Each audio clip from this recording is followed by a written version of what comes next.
And are we live? Yes, we are. We are live, and welcome back to our 16th Shiur. So, some very, very exciting news. Number one, and a couple of raffles, of course, today. Tomorrow, there will be a very special model Seder based on the Rebbe's Zayrois that we should practice for the Seder. So, have some fun tomorrow. Make sure we are bringing any supplies you want. So we're going to be making, once again, a model Seder. It's going to be chametz, so just be careful what you use unless your house is Pesach thing and you want to use some Pesach things, but definitely be careful what you use.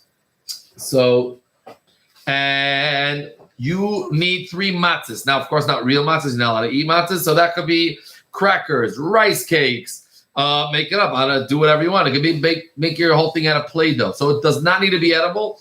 Obviously, more fun if it's edible. It could be made at, get some funny pictures already today from some of you showing me preparing already for your Seder, for your model Seder. So that could be, like I said, it could be nash, or you can it could be vegetables.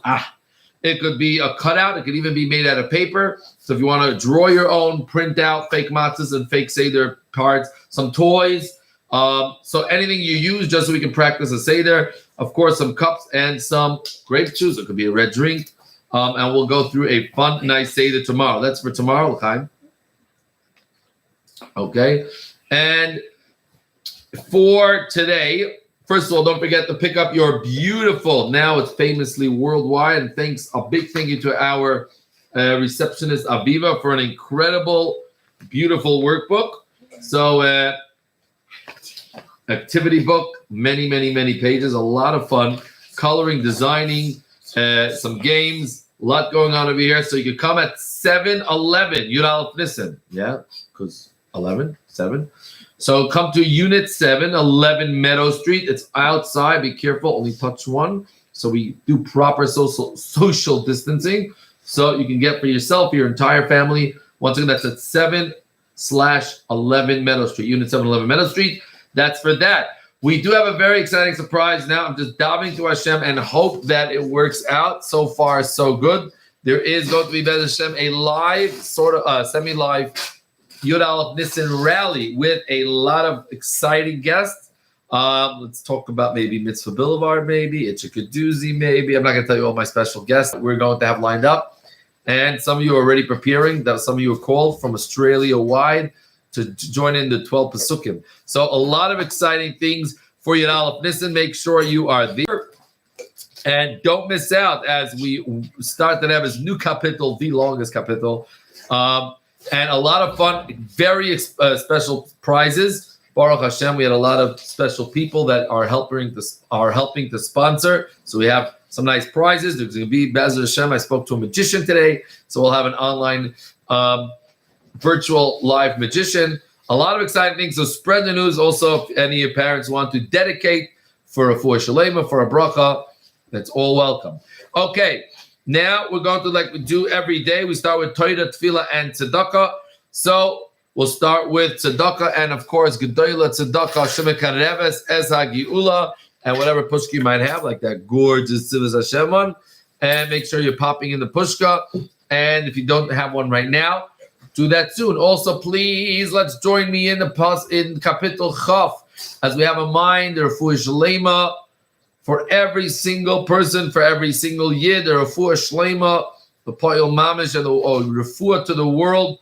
And I want to tell you a pretty crazy story that I just heard. Now, I mean, the Rebbe already told us a while ago, and I'll tell you a couple of crazy things. So, unfortunately, a little while ago, a mother in New Jersey passed away in a very, very extremely sad way. I'm not getting into details. And this happened, I believe, a few months earlier this year. And she her daughter just let out a story that her mother came to her in a dream. And her mother said that you will only be a Yesoma, don't cry, you'll only be an orphan until Pesach because Mashiach is about to come. Now, a Jewish newspaper, or news site, I'm trying to remember which one. I'll try to remember in a second. Actually called the father of this girl to confirm, and he said, yes, my daughter just had a dream So, of course, we can make it. We don't have to wait for Pesach. We can make it happen today. The Rebbe told us a long time ago that it's just about to happen. Mashiach's literally on the other side of the door.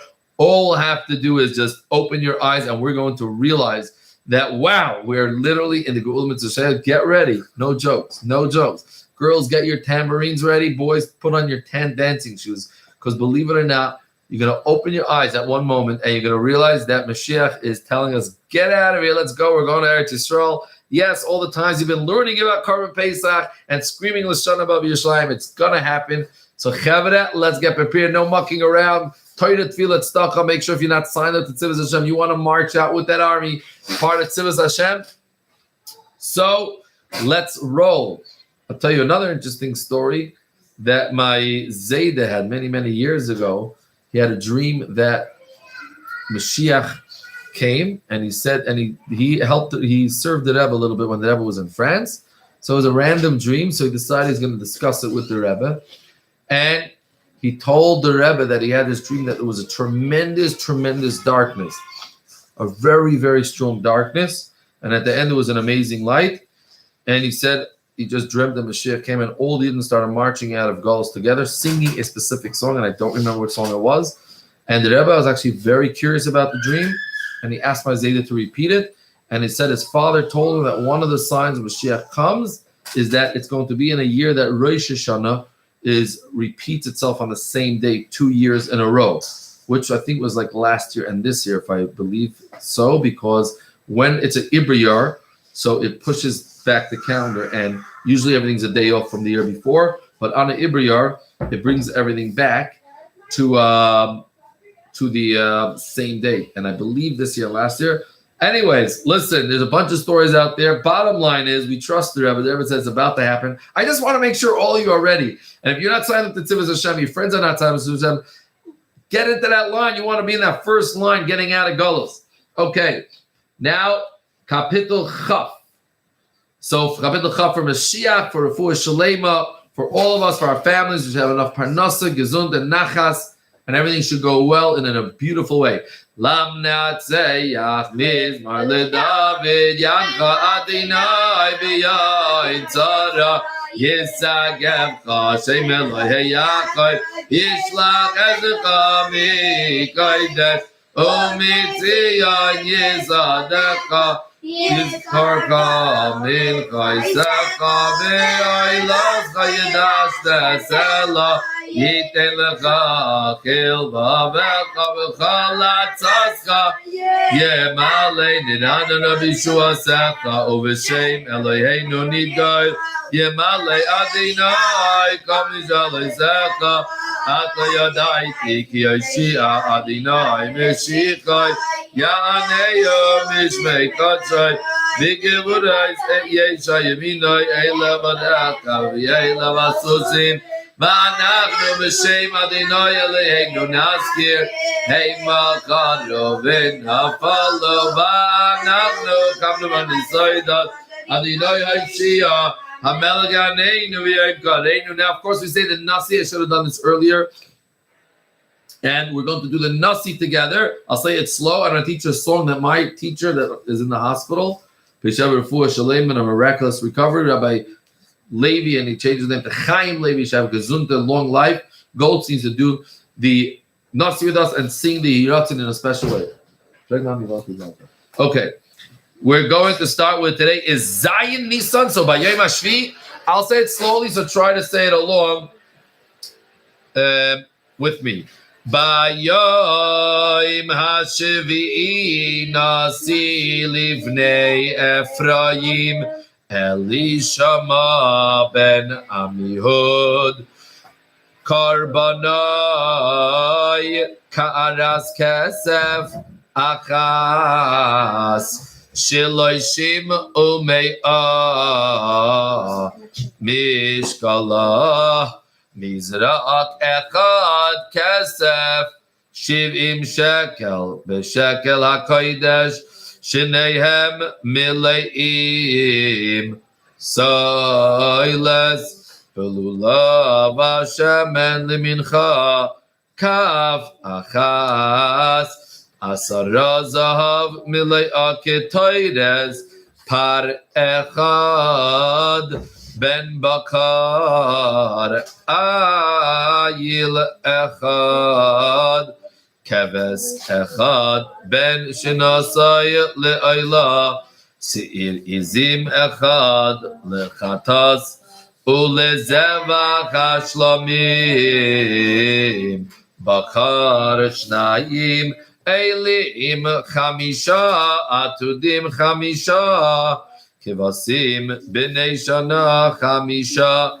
ze karban elishama ben amihud. And the special Yiratzim will do that. Try to follow along. I'll try to be quicker. In a special song that was taught Rabbi Goldstein. Hope I remember it. This is since first grade. It's been quite a bit. Yehidatzayin milfanecha Adonai Elohai v'Elohei Avosai sheta'id hayom b'chasdecha hagadol al nishmasin chadishin demizchachin ketziparim u'mitzavtzefin Umeshabkin umetzalin alama kadisha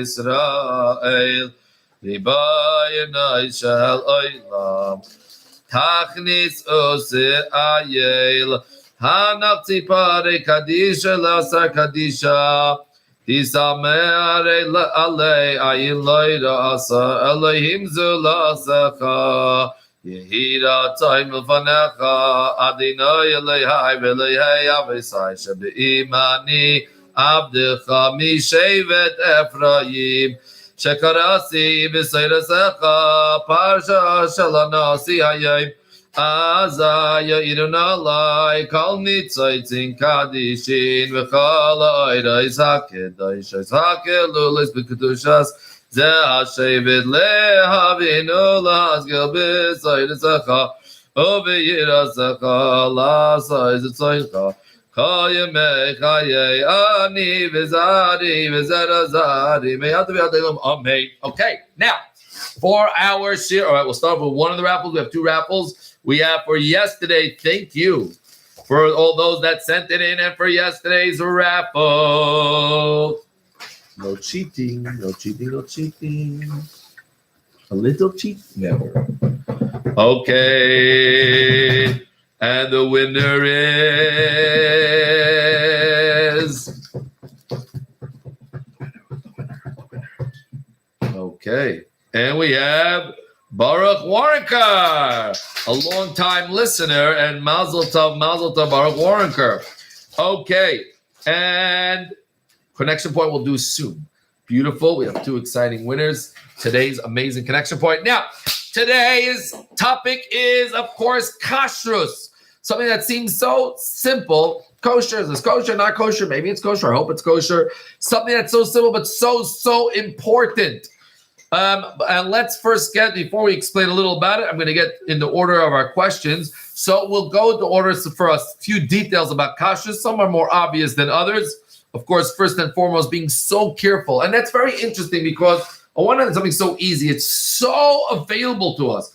You know, in the olden days, we complain, but I wanted this nash, but how come this nash not kosher? Are you kidding me? You know what they had in Russia? Potatoes! Baruch Hashem, you know, even in Australia, so years ago, forget about it. They had in America good products. In Australia, there was no products. Today, so your chips isn't as amazing as that chips without the hashgacha. It's incredible what we have today, and Kanai Nahara, and I find it pretty cool. You know why? Because Sai, on one hand, Hashem lets us have so much nash, and on the other hand, He doesn't take away that mitzvah of saying, I have to choose kosher. So it's pretty incredible. You're right. Maybe kosher is not the top of the line stuff. But you know what? Imagine, in the olden days, there was nothing. Only the goyim ate all this chazanai, and Yidden ate potatoes and kishke. Okay, kishke's pretty good. All right. So the idea that it's pretty cool that we have, thank God, so much kosher. And on the other hand, we still get that challenge. And by the way, it's interesting when the Rebbe would always speak about to the kids about challenge of the Yetzer Hara. You know, the Rebbe would always speak about what example is that when you see them, is that candy? Or mevezes is a kosher, it's a good candy. It's a good candy. It's a sweet candy, and you want it. But you have to ask. And on one hand, I always wonder, like, of course, I'm going to eat a not cool. Which Jewish kids are going to eat a not kosher candy? Well, there are maybe some that Chas V'Shalom are challenged, but also forget about it. Doesn't that, not only that, if someone puts down a candy and we assume it's kosher because I don't know, it's in class, I found it on the table, I'm assuming it's kosher. Don't assume. Let's be extra careful. As we're going to learn, the things that you put into your body, that becomes you. And we got to be so careful, as we'll soon explain. Now, of course, today is mitzvah. So our first question was your name. If you answered it correctly, you are correct.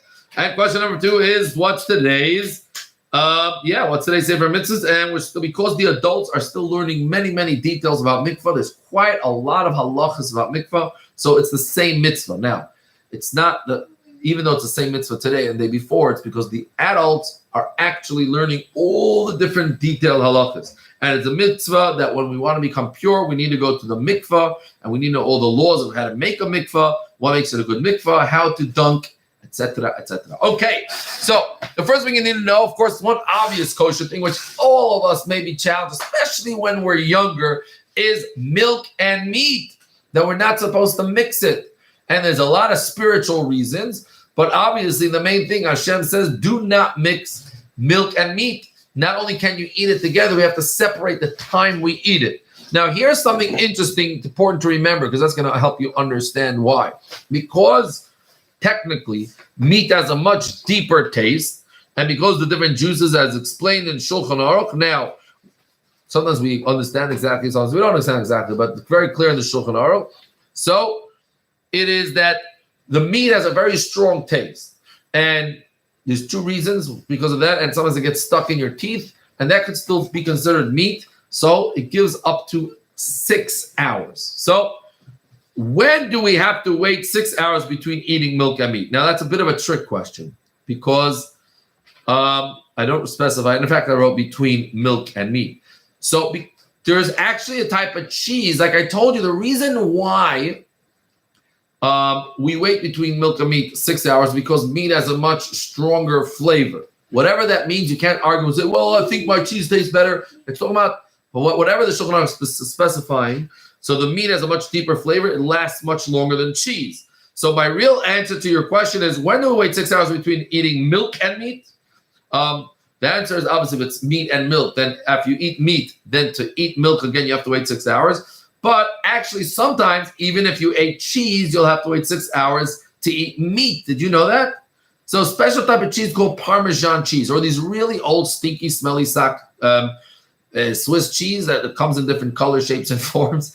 Usually the ones you don't eat, not what they call the square things. Not exactly. I think it's usually called American cheese food because it's not exactly cheese with some, it's like cheese and rubber bands or whatever it is. Okay, sorry. But regular cheese, cottage cheese, quark, those are regular cheeses that, of course, you only have to wait our minhag. There are different minhagim when it comes to milchit. Our minhag is to wait an hour. Now, but if it's a smelly cheese, a good Swiss, smelly, stinky cheese, or more common, that's not necessarily you find in an average house, but you find many times in restaurants or in your own house, a special sprinkled cheese called Parmesan cheese, and that you would have to technically wait 6 hours. Now, when can you drink milk after meat? So the first question really you can answer is when you have to wait 6 hours between eating milk and then meat is if it's a special strong cheese. Of course, when can you drink milk after meat? So my multiple choice question, is it an hour, 6 hours, just by brushing your teeth, or waiting 6 hours and benching? Now, some of you said, oh, of course, it's waiting 6 hours. Well, no, wait a minute. If, let's say you had a really long meal, it's like Purim, and you start this meal 4 o'clock in the afternoon, you start with a good krepelach soup, and you're having great krepelach with meat inside, and the hours are passing, and it's such a good fabrengen, and you're talking Purim divrei Torah, and there's a Purim skit, and all of a sudden, before you realize, you look at the clock, it's 6 hours later, and say, oh my gosh, it's 6 hours, let's bring out the cheese. Can you eat cheese? No, it actually requires 2 things. You not only have to wait that time, you also have to bench.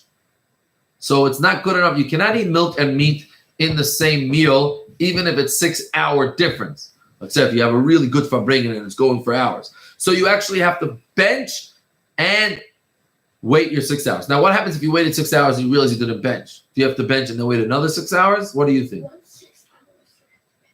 So obviously, no. Once you're 6 hours up. Now, I don't mean if you stop eating, then it's too late to bench. If you stop eating and your meal is over and you forgot to bench, then you only have 72 minutes. You only have an hour and 12 minutes to bench. I'm talking about if the meal just kept going and going, like farbrengens, you don't have to eat the whole time. If you're part of one meal, you're singing and you're snacking a little bit on this farbrengen, and then for dessert, you say, hey, we can have actually cheesecake now because it's 6 hours since we had our krepelach meat. It's still not okay. You cannot have milk and meat part of one meal, so you would have to bench, but you don't have to now wait another 6 hours. You can then just go ahead and continue eating. Okay. So that is how careful. I think even though maybe you don't struggle about kosher, and it does bother me when you see in stores and people aren't so careful about what they buy because, come on, we have so many options. It's incredible. The kosher, it's such a blessing that even though we're still in Golos, it's kind of a Mashiach time. We have so much available. And yes, it's always going to be a struggle. That mitzvah still exists. We still get points every time we do that mitzvah because it's still a challenge, making sure we get the right hashgacha, making sure it's a kosher thing. And don't just say, oh, I could get this salad because even though it's not kosher restaurant, but it's only salad, what could be wrong? By the way, there can be many things wrong. Yeah? We never know just because look, 100% natural ingredients. You want to hear a spooky story? It's not so spooky, just gross. So I believe it's an OU story. And there was a place that was selling 100% maple syrup. What could go wrong? It's maple syrup's actually from a maple tree. You ever have maple syrup with your the pancakes? I mean, the question is, I guess, if you ever had pancakes. Okay, so what could be wrong? 100% natural. They said 100% natural, 100% natural. Okay, we got to check it out. Why should we check it out? Why should we check it out? The covenant's 100% natural. But, Mashkiach, go check it out. Now, let me pause a second. Did you ever notice when people drink soda? Shouldn't be drinking soda. But, right, when drinking Coke, or especially Diet Coke, do you ever notice how people put their finger in? If it ever started foaming, I don't know if you ever noticed this, but sometimes you pour yourself a cup of soda, and it's a good trick if it ever happens to you, and the foam starts bursting out of your cup and starts overflowing. So, very cool trick. People wonder if it's a myth or not. But it's actually a cool trick. You put your finger into the Coke, and all of a sudden the bubbles will defoam. The bubbles will go down. And the reason is because the fat on your fingers will actually help break down all the foam. And you experiment. Give it a little shake. Oh, make sure no one's around. And not seltzer. Seltzer just squirts. I'm talking about, when it starts foaming, the Coke starts foaming. Literally put your finger in, you'll notice the whole thing flattens. Why am I telling you this? Because when they came into this 100% natural maple syrup company, they went into the big room where they cook the maple syrup, because it has to be cooked up, make sure it's sterilized and cooked and good. And you know what was sitting on top of the pot? A big, fat, disgusting chazer. A piece of chazer was hanging right on top because every time the pot would cook and overboil, it started foaming a lot. I'm not sure you ever saw your mom cooks pasta and there's a lot of foam. So they had one of the ways, now they do a different system, but one of the ways to defoam is literally by using a piece of fat, and it was a chazer over there, right over, mixing into everyone's. So it's not considered an ingredient. All it is that it touches the chazer, and then the foam falls back down. So yes, I look at 100% natural. Now, but it's okay. The kashrus is okay. It's technically okay. It's not the biggest deal. You know what? You only got one body, and kashrus is different than any other mitzvah. Do you know why?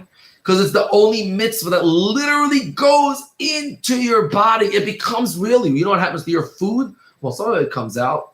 We'll talk about that in another session, the bracha asher yatzar. But part of it, the good part, actually stay in your body, and it starts becoming part of your blood. It becomes literally who you are.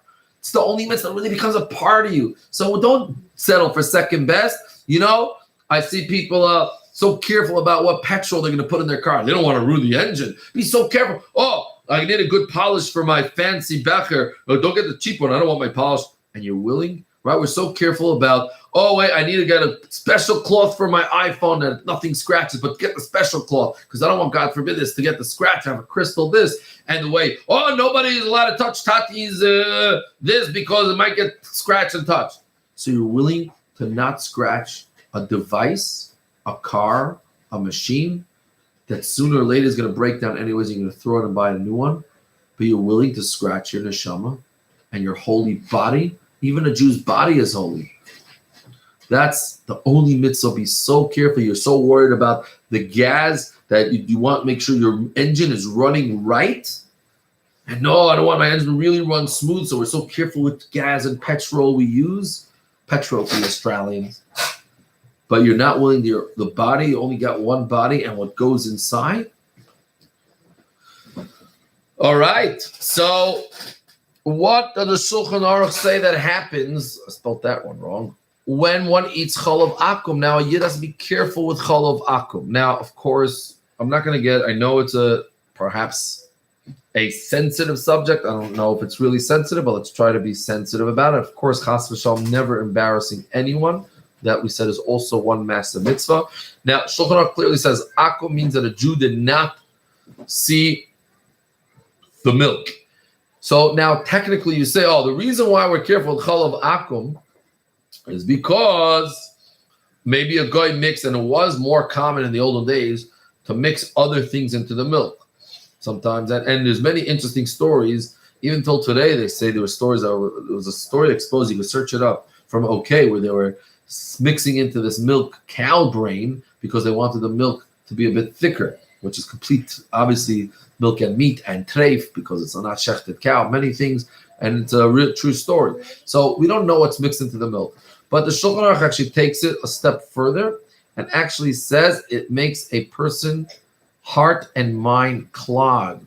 It's a spiritual thing as well. It's not, and that really goes for every mitzvah. When we misperform a mitzvah, it affects us in a way that actually disturbs our amunah. We wonder why we question Hashem sometimes, or we question ourselves and question Yiddishkeit, or we question a certain mitzvah.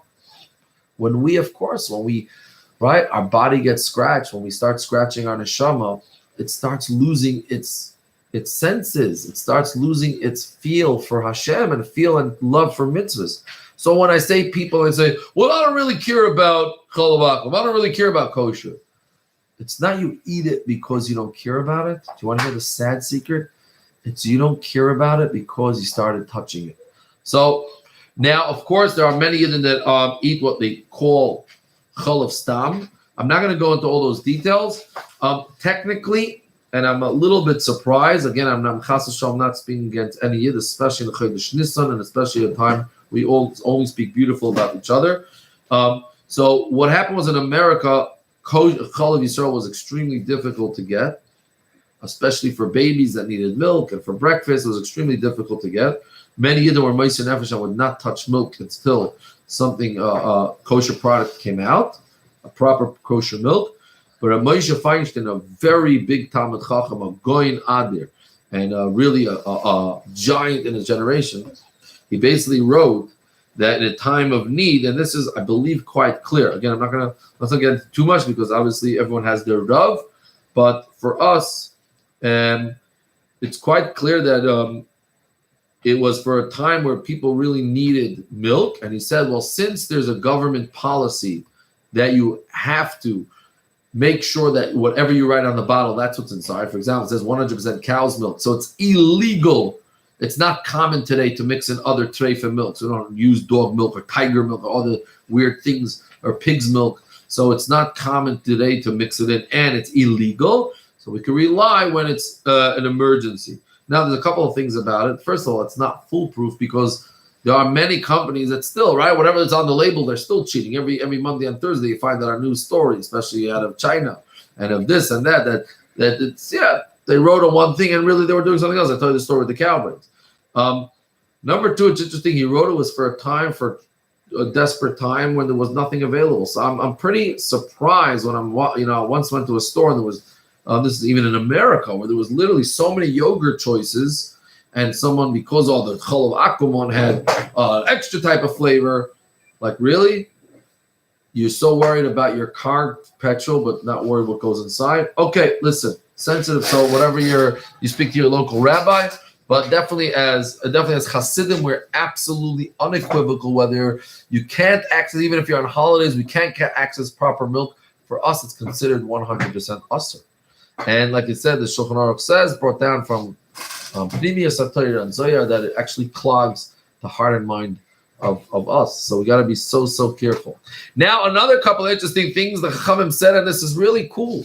Do you know that everything that's inappropriate physically is usually inappropriate spiritually? So it says that not only have to be careful of the things we eat, but our Chachamim saying, that's our next question, name a few things, name at least two things that we're careful about when we eat. So the Chachamim say, actually, you should not eat something that is disgusting for most other people. Shouldn't do that. If most people get nauseous from it, it's not appropriate to eat it. Definitely not in front of them, and definitely even alone. We're talking about even kosher stuff. It's just disgusting.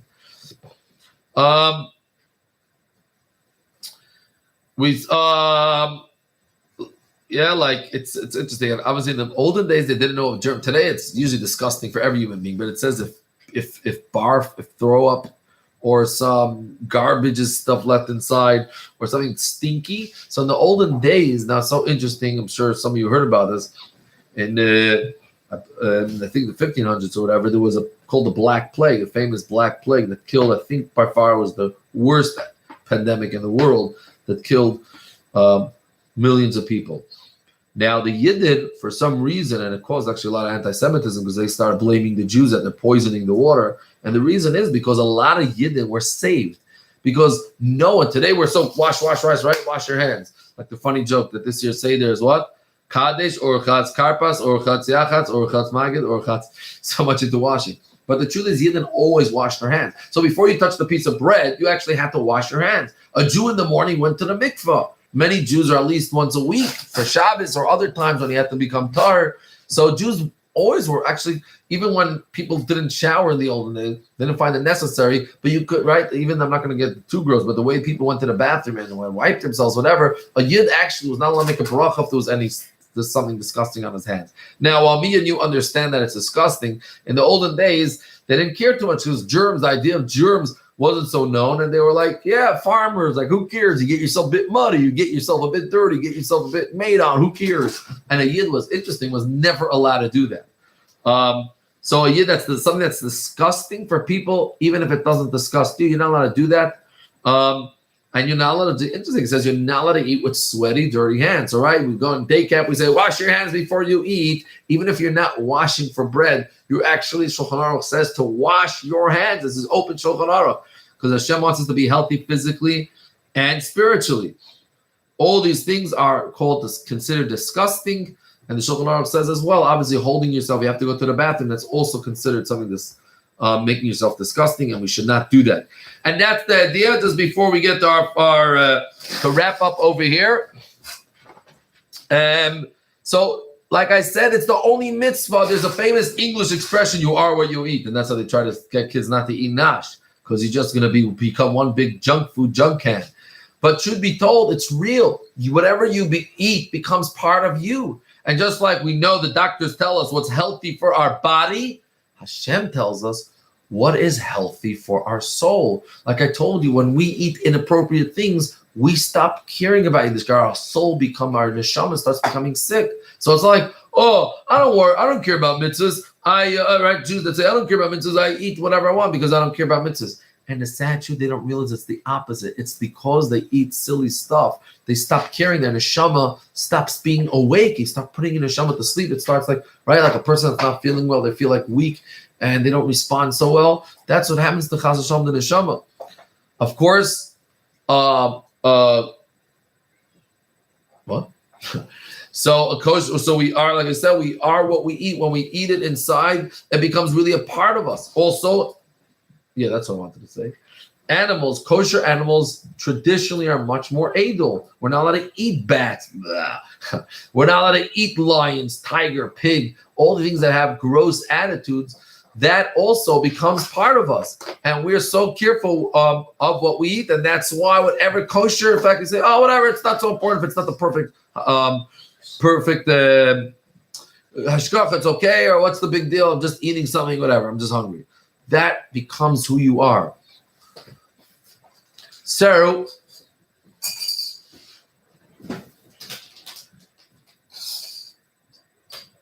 oops.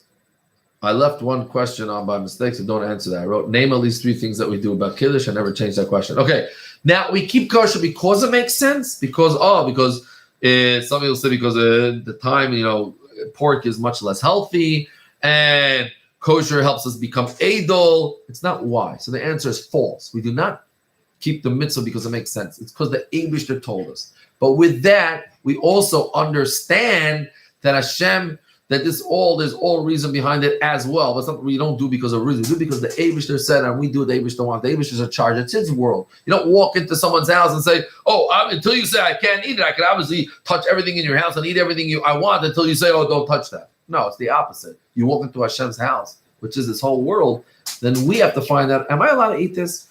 It doesn't work the opposite way. Well, you're allowed to eat anything until you prove me it's not kosher and there's no problem with it. I can do it until you prove it. Why not? Well, you don't do that. When you walk into someone's house, until you tell me I can't touch it, I'm going to sit on your couch, walk on your bed until you say I can't do that. And no, when you're in someone's house, we say, can I eat that? Can I touch that? Now, the idea, what does usher actually mean? Again, let me try to change that because I made a multiple choice question and it wasn't supposed to be that. Okay, usher actually means, sorry, let me just change that. Okay, should be changed now. Usher means the real word. Well, usually we say this is the food. Is this food mutter? Is this food usher? Is this food allowed or not allowed? Usher actually means tied. Yeah, you say the word mutter and usher every single morning. And you say, Baruch atah Hashem Elokeinu melech haolam, matir asur. Hashem unties the bound, because in bed we become paralyzed. You know that? That's why you ever woke up and you try to move your hand and you can't move it and you're like, oh my God, what's going on over here? And then you finally wake up and you're able to move your hand. Happens to you sometimes. And that's because when you go into a sleep state, like you said, interesting, your neshama starts leaving a little bit, and then Hashem makes that your body becomes paralyzed. One of the cool things why Hashem does that is because imagine you weren't paralyzed, you would start acting out every dream. And there's some people, unfortunately, that don't have that bracha, do act their dream. It's quite dangerous.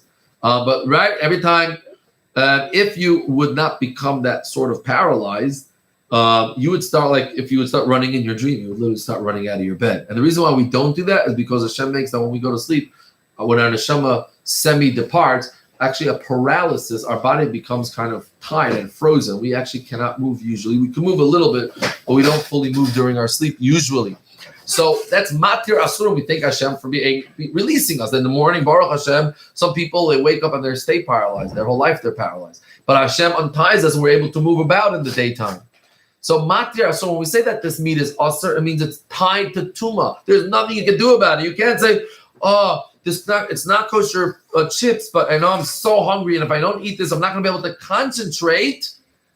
Right? Because when we eat kosher, what do? Every time you eat kosher, you raise the spark and you bring the sparks of every food back to Hashem.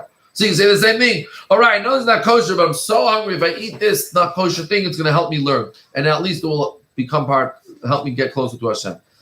Also means it's tied. No, you can't do anything with it. It's completely tied. Mutter means it's untied. It's released. You have the choice. It's untied. You have now the choice to use it something bad, like if you use even kosher food for a bad reason, or you're just eating it unhealthy, just eating it because whatever, or use it for a good reason. But something that's usher, you can't say, I'll use it for a good reason, even though you shouldn't, but it's going to help me learn. It's bound. All right, and that wraps up for today. And now our story. Now, there was, speaking about kosher, unfortunately, it starts pretty fortunately. There were 2 partners. One's name is Yechiel, one's name was Shmuel. And these 2 partners they actually grew up together, did everything together. They went to Cheder together online. They won cars together. No, it's a long time ago. There were no cars, but they did go to Cheder together. In fact, they lived in the same city. They bought houses right near each other. They were such close friends. And everything was done together. So when they started business, they grew up and they started business together. Now, originally, they stayed in their town and they were quite successful.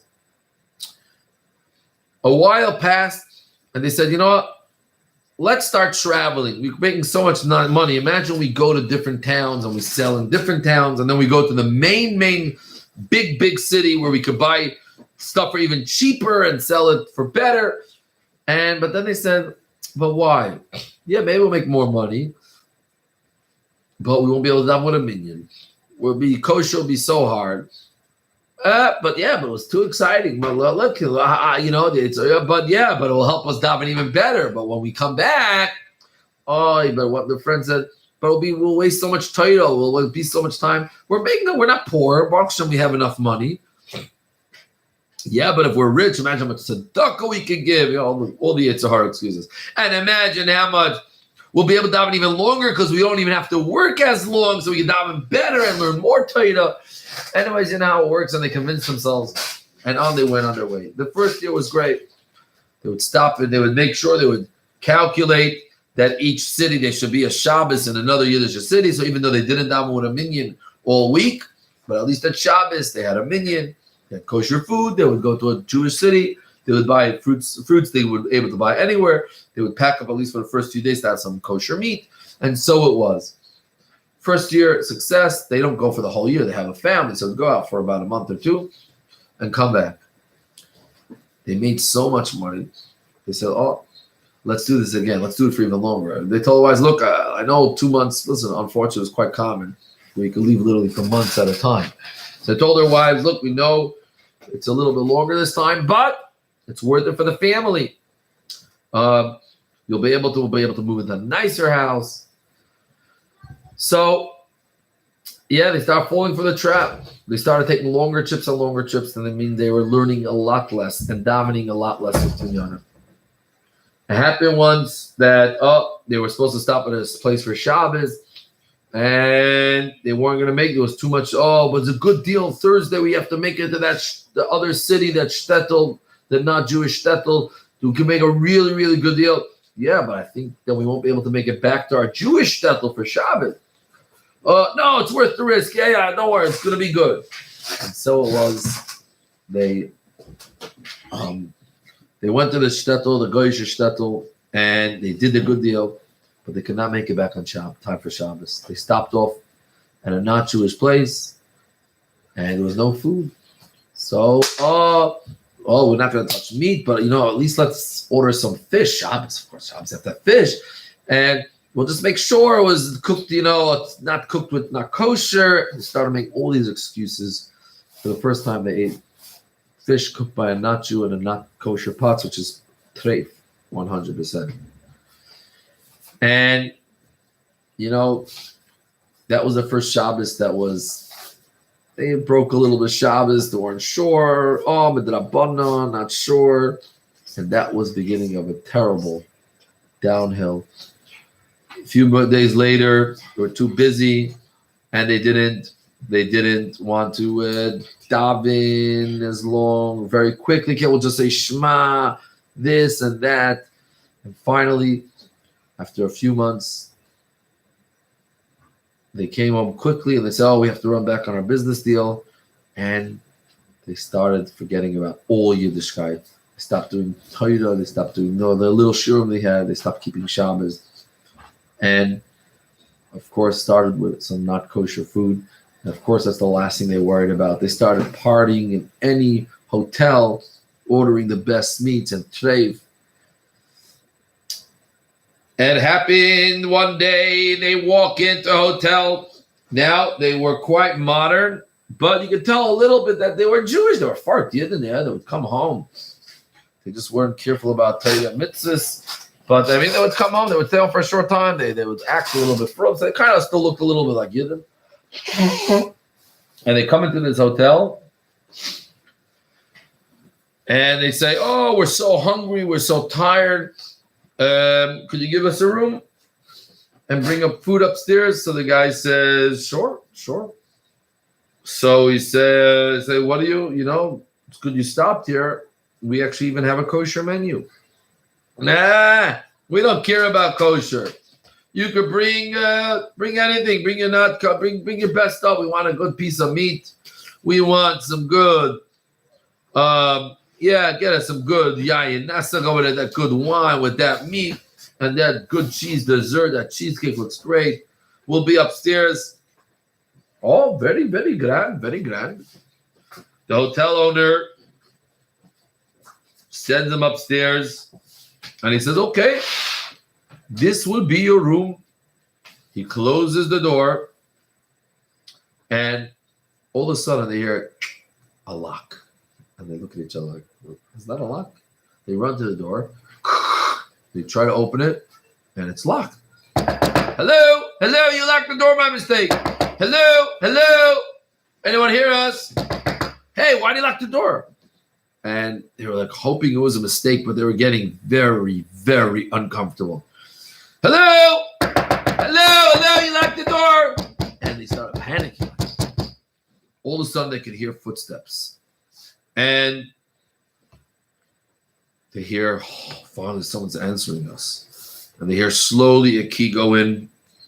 And the door opens. And there the hotel owner is standing with his big son. Aha! Ah, you Jew. Welcome to our hotel. It's called Hotel. I'll tell you the secret name. Hotel No Jew. Do you know why? Because any Jew who becomes inside becomes no hotel. I mean, every Jew that comes inside the hotel is no Jew. Whatever. We do this. Aha. And the two Yidden become frightened. Shmuel and who remembers the name? Yechiel and Shmuel. I forgot their names. And they're frightened and say, please have mercy on us. Nah, no mercy here. You came to the right hotel. And they said, please just at least give us a few moments to pray. We want to pray at least to say our last prayers. Okay, but only a few minutes. And the son slams the door, and they try to, hoping that he'll forget the lock, but they hear the lock. Oh. Yechiel, it's our fault. Shmuel, look, remember what we did? We should have been nice. Look how we're crazy. We all this money. What's it worth? We have big houses worth nothing. We have so much money, nothing. So we're gonna be nothing. All because we could have been so nice, happy now, sitting in our shtetl, the Beis Medrash, now learning something. I remember the first time we stopped. We became so insensitive to Yiddishkeit. We started with that meat, that not kosher fish, and then we stopped caring about anything. And look at us today, big, happy, rich people. We're gonna die. And he started saying Shema Yisrael, and the little tefillahs that they remember, they start mentioning, they start davening a little bit. And what happens next? I'll tell you in a moment. First, the raffle for a connection point, long awaited, and thanks for all those that watched and spent the hour watching a beautiful video answering the questions. Our first raffle for this amazing Crayola Glow speaker goes to a very special somebody by the name of Yosef Yitzchak Lipsker. I don't know who that is. What is this? Well, you could switch. If the other person wants that, he asked me if he could have the Andire, the picture of the Rebbe, but if the other winner wants to switch, today. And for the beautiful canvas, picture of the Rebbe, the winner is dun, dun, dun, dun, dun. Avi Niazov. Okay, Mazel, I think that's from Sydney, right? So you have to figure out. We had a lot of Sydney boys tuning in, so I have to figure out how to get that to Sydney. Okay. Now, what happens? The Yidden are crying over there, and they're doing Tshuvas Hashem. We know you did us wrong, and if you get us out of here, we'll try to do our best, but we're probably never going to get out of here, but at least accept our tshuva. At least let some Yidden find us so we can be buried like Yidden. I'm so sorry. We deserve this. And again, they hear the footsteps. We're ready for this. They're holding hands tight, whispering Shema Yisrael, reminding each other any tefillah they remember. And once again, the door opens up, And in comes the innkeeper and his son with the yellow hair and the hat from the other story. Is that a head inside? Ha! Welcome to dinner. Okay, everyone, take a napkin. Here is your plate. Some kosher food, and here is your plate. Some kosher food. So we're not gonna die? Why? You wanted to die better? You don't want the food? No. You're not gonna kill us? Why? You want me to kill you? No. And the innkeeper comes behind the son, and they say, well, "What's going on over here? Is this a joke? Is this a joke? Well, what's going on? Are you gonna scare us again?" So the innkeeper said, "Relax, my dear Jews. Relax. We're not going to kill you, but I want to tell you an incredible story." Are you Jewish? No, I'm not Jewish, the innkeeper said. I want to tell you a story that happened about 25 years ago. 25 years ago, as I was serving my guests, all of a sudden, from the way traveling, a man walks in with a few other men looking very holy. He said, when I heard the other guests whispering that is Rav Shneir Zalman from Liadi, and I asked him, "How could I help you?" I was so honored to have the famous Alter Rebbe. Well, they didn't call him the Alter Rebbe then. They called the Alter Rebbe later on. But the famous Liyazner Liadi Tzaddik, the famous rabbi of the Jewish people. We've heard so much about you. Please, can we give you? Of course, Alter Rebbe only took some fruit and asked for a room. Before he left, he said, he tried to pay me, and I said, "I don't want any money," but nonetheless, he paid us. And I said, "I have one favor." Sure, Rabbi. Do you want another free? You want a free night? You want 2 free nights and then 3 tickets to the? And he said, "Just do me one favor. If 2 Jews come by your hotel ever, and you offer them some food, you realize that they're Jews, you might offer them kosher food. I see you have a kosher menu. I know I didn't eat from here, but does he have a kosher menu? And they offer you kosher food. And they said, we don't care. We're fine with any food. Please help them out. Help them out. Threaten them. Show them the right way. I want you to put up a skit." And the Alter Rebbe described exactly what they should do. I want you to put up to show that you're about to kill them, so you'll help them, because otherwise, chas v'shalom, they'll be lost forever. Wow, Rabbi, that's amazing. It's strange, but why are you assuming something's going to happen like that? But he said, I remembered, I was always wondering, I waited a month or 2 months when this exciting story is going to happen, or just maybe it's something random. After a year or 2, I gave up on it, and about 3 or 4 years later, I forgot about the story entirely. Today, you guys walked in. I see some Jewish folks. We have our traditional Jewish menu. And when you said those words, who cares about kosher? It flashed in my mind. I saw all of a sudden like the Alter Rebbe standing in front of me and saying, if 2 Jews ever say, who cares about kosher? Help them and save them. And that is the story, mein Kinderlach. Okay, so just remember, number 1, please send in. I did not forget. I know I have another raffle, and I know the Beis Hamikdash raffle. Someone just asked me they wanted to have time to send that in. So I did not forget. So we have that raffle. We do have today's raffle. Make sure you send it in for tomorrow. We'll start off our model Seder tomorrow with the raffle. So make sure to be part of tomorrow's raffle. All you have to do is send in a picture of you doing your model Seder. Okay. So join us tomorrow. I believe it's earlier, so it's 1 o'clock.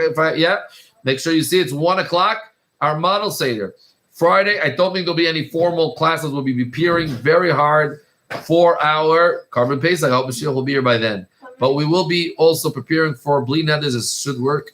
And a very beautiful rally with multiple guests, a show. So that's going to be Sunday, Bli Neder at 1 o'clock, and incredibly at Alf Nissim rally. Now, please, if you still, please, everyone try to do their best. Number one, with Balpeh, giving the Rebbe a beautiful birthday present. Number two, any hachlata. And number three, I beg for yourselves and everyone, quickly sign up to Tzivos Hashem. Let's march out of Golos together with all our soldiers proudly. May it happen today.